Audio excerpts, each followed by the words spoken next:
Hello everyone and welcome back to the European Team Championship. We are covering round 7 and this is a game on board 1, Jonas Buhl Bjerre of Denmark against Magnus Carlsen of Norway. And it's very hard for Magnus to play these games and not lose rating, because his opponents are that much lower rated than him, some of them even 300 rating points lower rated than him. Okay, Jonas, I believe, is the highest rated player he faced in the European Team Championship so far. Let me just check.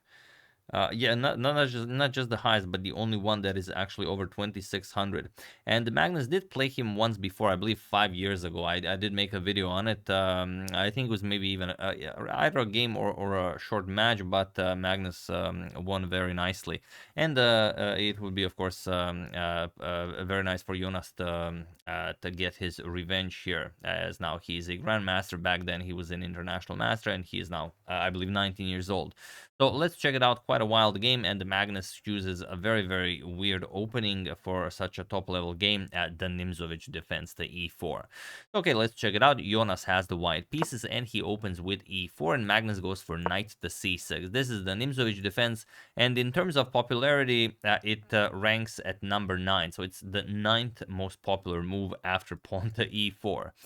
We have knight to f3, and now pawn to d6, the Williams variation of the Nimzovich, and now d4. We have knight to f6 and knight to c3, just transposing into the Pirc defense. We have pawn to g6 and transposing back into the Nimzovich, and now pawn to d5. We have knight back to b8, and now bishop to e2. We have bishop to g7, and both players just castles. So castles, pawn to h3, and now Magnus strikes against the center with pawn to c6. We have pawn to a4, pawn to a5, and now rook to e1. All been played before, and now, okay, Magnus did retreat his knight back to b8, but he played a5. He now wants to bring his knight to a6 and then to b4, where it will be very strong. It will be pressuring the c2 pawn, and he wants to play something like develop the bishop, capture here, put a rook on c8, and then the knight and rook will be pressuring that c2 pawn. So very standard stuff, much like you would see, let's say, in a Dragon Sicilian.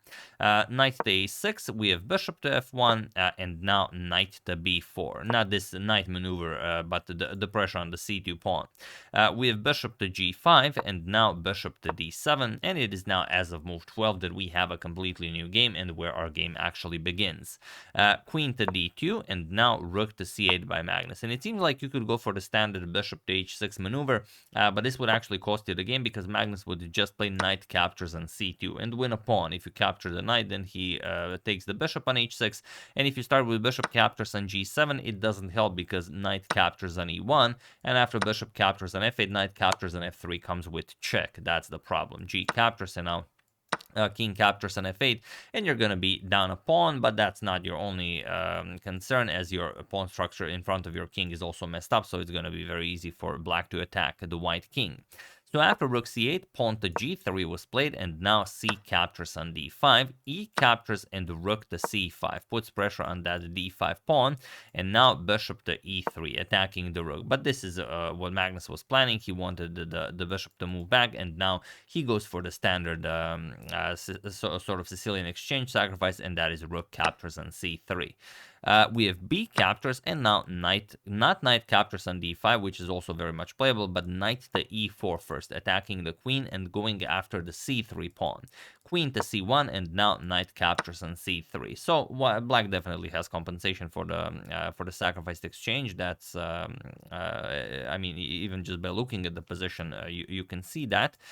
We have bishop to d4 now countering the bishop, and now knight b captures on d5. We have bishop captures on g7, king captures, and bishop to c4 now. Pawn to e6. We have bishop captures on d5, and now Magnus plays e captures on d5. As well, you could capture with the knight. This frees up the c pawn. Then c4 can be played, and after the knight moves, you can very easily grab a hold on that d5 square. And now it's okay. It's a fine position for white. But after e captures on d5, now it's a bit more unbalanced, and you have to figure out how to continue this with white. Knight knight to d4 was played. The b5 square does seem like a nice square for the knight. We have queen to f6, putting pressure on the knight, and now queen to e3 defending. We have rook to c8, and now rook to a3. Now putting pressure on the knight here. So knight to e4, and now we have rook to d1. And here Magnus has to decide, does he want to capture the pawn on h3, or does he want to go for activity? He decides to go for activity. He plays rook to c4, and now we have knight to e2. Offering the c2 pawn for the d5 pawn, and Magnus goes for it. He plays rook captures on c2. Maybe a bit more precise would be bishop to c6. You defend the pawn, and this is still a threat, and there's not all that much white can do about that. And if something like pawn to f3 attacking the knight, you can even play queen to e5 and attack the g3 pawn. Of course, if the pawn captures knight, then rook captures, you will win the knight on e2, and it's just a much better position for black. But Magnus played rook captures on c2 right away, rook captures on d5, and now knight to c5. Now he goes after the a4 pawn, and now knight to d4, attacking the rook on c2, so rook to b2, and now comes queen to e1. And now what can you play here? Some pressure is being put to that a5 pawn, but can you just capture on a4? Is that still an idea? For example, if you go just knight captures on a4, well, the problem is the same as what happened in the game. So I'm not just going to show it to you, because Magnus played bishop to c6, and now he missed a move. It's the exact move that we would play if the pawn on a4 is captured. Feel free to pause the video and figure out what Magnus missed while I give you a couple of seconds.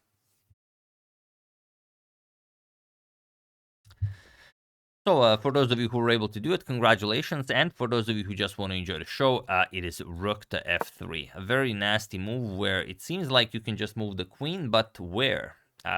There's really no good square. The only square is d8, and if you move the queen to d8, then you see what's happening. You can see that the rook and the king are on the same diagonal, and queen to c3 check will win the rook on b2. So we just have to get rid of everything in between, and then our variation works. So we're going to play knight captures on c6 with tempo, attack the queen, b captures, and now we're gonna play rook captures on c5. And now, okay, black is just up a full rook, white is just up a full rook. Or if you capture this rook, then you play queen, not here, because then queen can block with d4. You have to play queen to e5 with check, and now you will pick up that rook. Once the king moves, doesn't really matter where, queen captures on b2, and you're gonna be up a full rook. So this is what Magnus missed after this rook to f3 move. So he had to figure out what else to play, and the only way to continue the game is to play bishop captures on d5. He gave up the queen for rook and that piece on d5. So rook captures on f6, king captures, and now knight to f5 even. Again, Jonas goes for this bishop to c3 check. He wants to pick up the rook. So king captures on f5, and now pawn to g4 with check. Jonas says, okay, now go back to f6 so I can take the rook, because if you go forward, I'm just going to deliver checkmate. So it doesn't really matter what you do. Or if you go to g5, also doesn't help. Queen to c1 check will pick up the rook here. So Magnus goes back, king f6, queen to c3 with check, king e6, and now queen captures on b2. And now Magnus has a rook, a knight and a bishop for a queen, but he's also up 2 pawns. White is better. Question is, can white win it? So bishop to b3, putting pressure on the a4 pawn, and now queen to e2 with check. King d5, we have queen f3 check, king to e6, and pawn to g5. We have king back to d7 and pawn to h4 now. King to c7 by Magnus and pawn to h5 now. We have g captures on h5 and queen captures. Now putting pressure on h7, but you don't have to worry about the g5 pawn that much, as the bishop here is covering f7, and without eliminating that pawn, you are not creating a pass pawn. You would have to play f4, f5, and then advance the g pawn.